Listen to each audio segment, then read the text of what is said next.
Hello customer, આજે તમારા માટે લઈને આવી ગયા છે ફ્રેમની અંદર પણ એક કસ્ટમાઇઝ ફ્રેમ આખી લઈને આવી ગયા છે. તો તમે ફ્રેમનું કામકાજ જોવો, એનું ડિટેલિંગ કામ જોવો. જરા તો બોલો જય બાબારી, જય રામાધણી. આપણે રામાધણીની ફ્રેમ એકદમ યુનિક બનાવીને લઈ આવ્યા છીએ.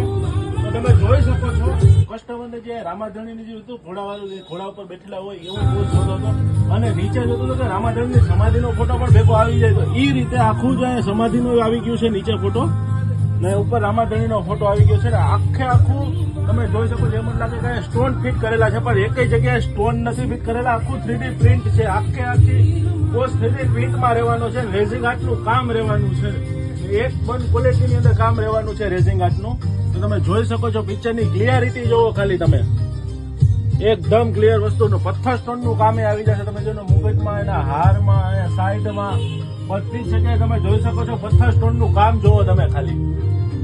આની સાઈઝની વાત કરો તો સાઈઝ રહેવાની છે 24x36 ને આવી જ કસ્ટમાઇઝ ફ્રેમ બનાવવા માટે 24x36 અને 23x33 આપણે બંને સાઈઝ બનાવીએ છીએ. કસ્ટમાઇઝ કોઈને બનાવીએ તો એ પણ આપણે બનાવી દઈએ છીએ.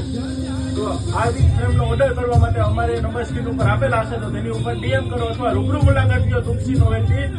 મારા ઓર્ડર નવું કલેક્શન દરરોજ જોવા માટે અમારી આઈડીને ફોલો કરો અને લાઈક શેર અને કમેન્ટ કરો. અને કમેન્ટમાં લખો જય બાબારી, જય રામાધણી.